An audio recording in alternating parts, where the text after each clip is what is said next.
গতকাল সন্ধেটা কেটেছিল আমার বাপের বাড়িতে। সিরিয়াল দেখতে দেখতে মা এখানে চা সাথে স্ন্যাক্স দিয়ে গেল। তারপর চলে গেলাম মামা বাড়িতে। সেখানে গিয়ে দেখি আমার হাজব্যান্ড আর আমার ভাই চেস খেলছে, আর এই যে আমাদের খুদে সদস্য খেলে বেড়াচ্ছে।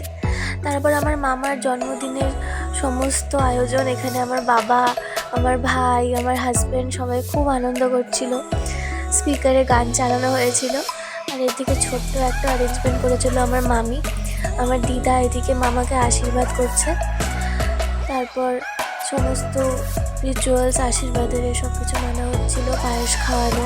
আমার মা এদিকে মামাকে আশীর্বাদ করছে, প্রদীপের তাপ দেওয়া, আশীর্বাদ, জল খাওয়ানো, পায়েস খাওয়ানো, সব কিছু। আমার বাবা এদিকে মামাকে পায়েস খাইয়ে দিচ্ছে, মিষ্টি খাইয়ে দিচ্ছে। আমার হাজব্যান্ড খাইয়ে দিল। আর এদিকে এখন কেক কাটার পর্ব শুরু হচ্ছে। ছোট্ট একটা কেক আনা হয়েছিল, সেটা খুব আনন্দের সঙ্গে আমরা কেটেছিলাম। তারপর সবাই বসে এমনি গল্প, আড্ডা, তারপর খাওয়া দাওয়া, এইভাবে আমাদের দিন